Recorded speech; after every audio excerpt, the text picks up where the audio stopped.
নারকেল দিয়ে তো বিভিন্ন ধরনের রেসিপি তৈরি করা হয়ে থাকে, যেমন নারকেলের বড়া, নারকেল ভাজা, নারকেলের নাড়ু আরও ইত্যাদি ইত্যাদি। তবে নারকেলের বাটার এই রেসিপিটা কি আপনারা এর আগে কখনো খেয়েছেন?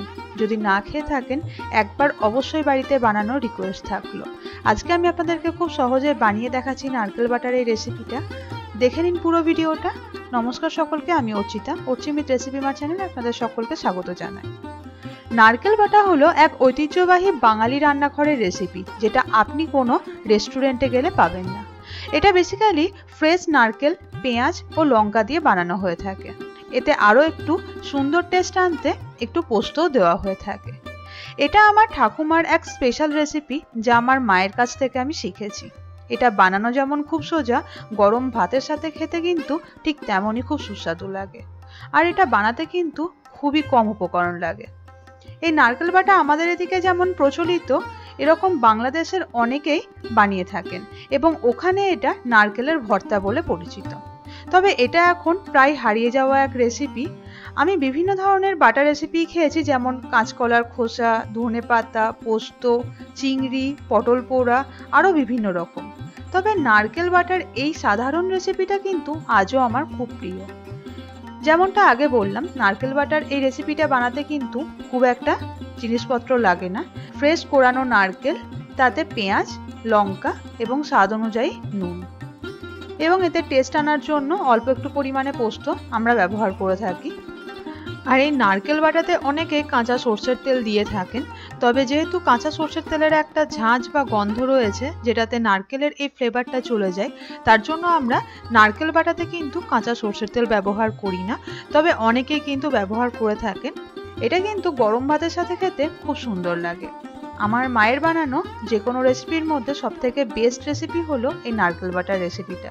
এর সঙ্গে অনেক সময় আমরা আলু সেদ্ধ বা আলুর ভর্তা নিয়ে থাকি, খেতে কিন্তু খুব সুন্দর লাগে। আচ্ছা, এখানে বলে রাখি, নারকেল বাটার এই রেসিপিটা কিন্তু আপনারা মিক্সার গ্রাইন্ডারেও করে নিতে পারবেন। তবে আমি এখানে আজকে শিলনোড়ায় বাটা দেখিয়েছি, কারণ শিলনোড়ায় বাটতে গেলে কিন্তু জলটা খুব কম লাগে। আর নারকেল বাটাতে যত কম পরিমাণ জল ব্যবহার হবে, ততই কিন্তু নারকেল বাটার স্বাদটা সুন্দর হবে। মিক্সিতে যখন আমরা নর্মালি নারকেল বাটা বেটে থাকি, তো তখন কিন্তু একটু জল দিয়ে বাটতে হয়, না হলে নারকেলটা পিছলিয়ে যায় এবং যার ফলে নারকেলটা সুন্দরভাবে বাটা হয় না।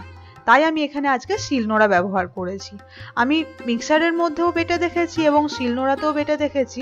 নারকেল বাটার টেস্ট কিন্তু শিলনোড়াতে বেটে খাওয়াতেই সবথেকে বেশি সুন্দর হয়। আর শিলনোড়ায় নারকেলটা বাটলে কিন্তু নারকেল বাটার যে আসল টেক্সচারটা, সেটাও কিন্তু পাওয়া যায়, যার ফলে এটা স্বাদে কিন্তু অনন্য হয়ে যায়। তাই আপনারা যখন নেক্সট টাইম নারকেল বাটবেন, চেষ্টা করবেন শিলনোড়াতে নারকেলটা বাটার, খুব সুন্দর স্বাদের জন্য। এবং গরম ভাতের সঙ্গে এটা পরিবেশন করুন, দেখবেন খেতে কিন্তু সত্যি অনন্য। গল্প করতে করতে কিন্তু নারকেলটা দেখুন বেটে নেওয়া হয়ে গিয়েছে। এখানে দিয়ে দিলাম স্বাদ অনুসারে নুন। আমি এখানে একটা গোটা নারকেলের হাফ মালা ব্যবহার করেছি এবং তার সঙ্গে 4 চা চামচ পরিমাণে পোস্ত বেটেছি। তো সেই অনুযায়ী আমি এখানে স্বাদ অনুসারে 1 চা চামচ পরিমাণে নুন দিয়ে দিয়েছি। এবারে নুনটাকে সমস্ত নারকেল বাটার সঙ্গে মিশিয়ে নিলাম এবং একটা বাটির মধ্যে তুলে রাখবো। এখানে একটা ছোট্ট টিপস আপনাদের সাথে শেয়ার করি, যাতে নারকেল বাটাটা খেতে খুব সুন্দর হয়।